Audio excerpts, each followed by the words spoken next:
In this video, we're going to look at the basic integration of trig functions. So we'll start off with the integral of 3x dx. Obviously, x is measured in radians.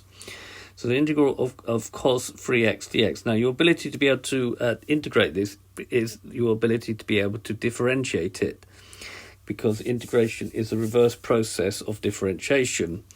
So think about it. If you think that the answer is actually sine 3x, and that seems reasonable because if you integrate cos, you get sine. If you differentiate that, you're going to get cos 3x, but you're going to get an extra 3 from that part there. So we've got 3 times too much. So really, I need to put a third in front of this for it to be correct. So hence, the integral of cos 3x dx will be sine 3x 1/3. And if I differentiate that, that 3 would come in the front. This will become cos 3x. These will cancel out and I get back to that. Don't forget the plus c. The same thing could be done for the next one, which is x sine 3x squared plus 2 dx. I could say that if I was to differentiate minus cos, which is what you get when you integrate sine, 3x plus 2, that would be sine 3x squared plus 2, if I differentiate it. But I would get an extra 6x when I differentiate the bracket. So my answer to this, I need to put 1/6 in front of it because I've got 6 times too much what I want actually here. So this will be minus cos 3x squared plus 2, put the 1/6 in, and then plus c. Now that's one way to do it. Now if you can't spot that, then another method you could use is the method of substitution. So let's see how that works. So the integral of x sine 3x squared plus 2 dx. Now normally at the beginning you're told the substitution, but the substitution in this case would be what's in the bracket here. So we get u is 3x squared plus 2. You differentiate the substitution, so you get du by dx, you get 6x, and then you rewrite this for dx. So dx will be du over 6x. Now, when we replace dx in here, that x and that x will cancel out.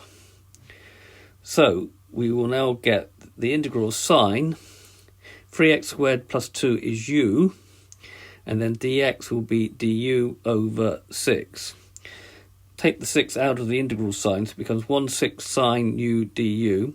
If we integrate sine, we get minus cos, so we get minus 1/6 cos u plus c.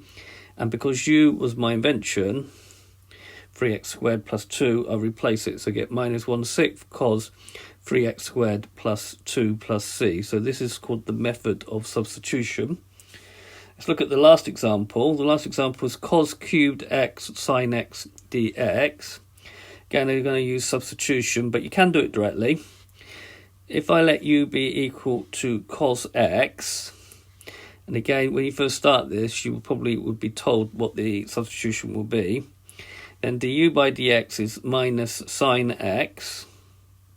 If I differentiate cos, I get minus sine x, which means that dx is du over minus sine x. Well, that's good because the signs will cancel out when I substitute in for dx. I still got a minus sign though to deal with.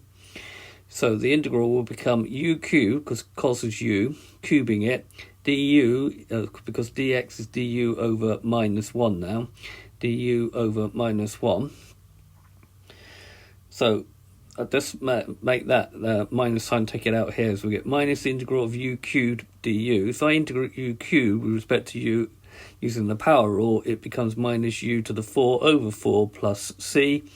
And because u was cos x, I just put it back in, so it becomes minus 1/4 cos to the power of 4x plus c. So this has been a video to show you how to do basic trig integration using a little bit perhaps of the method of substitution. I hope you've understood, and I thank you very much for watching.